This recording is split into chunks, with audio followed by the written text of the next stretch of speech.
1 Kings 9. The Lord appears to Solomon.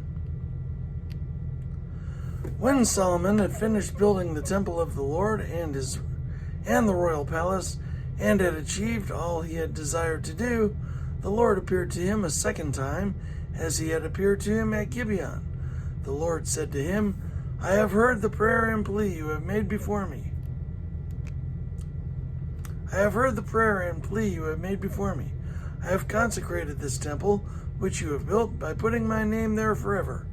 My eyes and my heart will always be there. As for you, if you walk before me faithfully with integrity of heart and uprightness, as David your father did, and do all I command and observe my decrees and laws, I will establish your royal throne over Israel forever, as I promised David your father, when I said you shall never fail to have a successor on the throne of Israel. But if you or your descendants turn away from me and do not observe the commands and decrees I have given you, and go off to serve other gods and worship them, then I will cut off Israel from the land I have given them, and will reject this temple I have consecrated for my name. Israel will then become a byword and an object of ridicule among all peoples. This temple will become a heap of rubble. All who pass by here will be appalled and will scoff and say, Why has the Lord done such a thing to this land and to this temple? People will answer, because they have forsaken the Lord their God, who brought their ancestors out of Egypt, and have embraced other gods, worshiping and serving them. That is why the Lord brought all this disaster on them. Solomon's other activities. At the end of 20 years, during which Solomon built these two buildings, the temple of the Lord and the royal palace, King Solomon gave 20 towns in Galilee to Hiram, king of Tyre, because Hiram had supplied him with all the cedar and juniper and gold he wanted. But when Hiram went from Tyre to see the towns that Solomon had given him, he was not pleased with them. What kind of towns are these you have given me, my brother?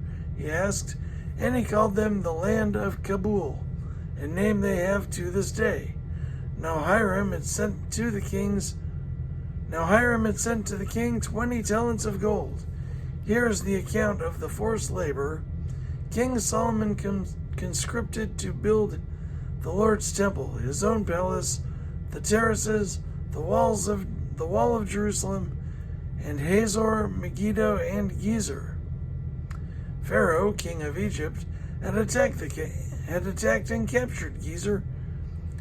He had set it on fire. He killed its Canaanite inhabitants, and then gave it as a wedding gift to his daughter, Solomon's wife. And Solomon rebuilt Gezer. He built up Lower Beth Horon, Baalath, and Tadmor in the desert.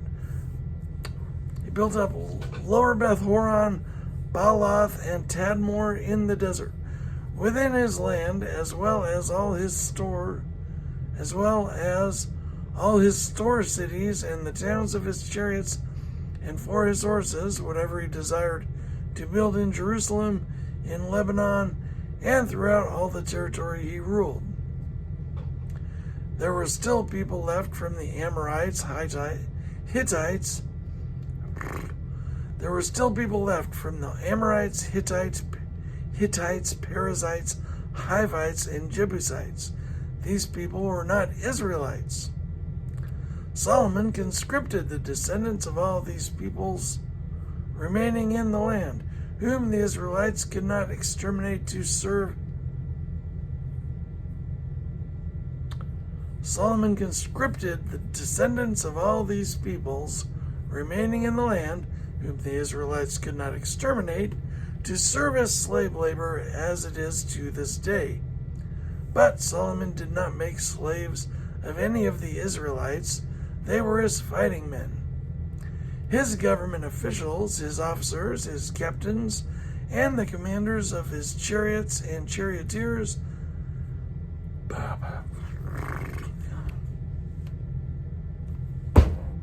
But Solomon did not make slaves of any of the Israelites.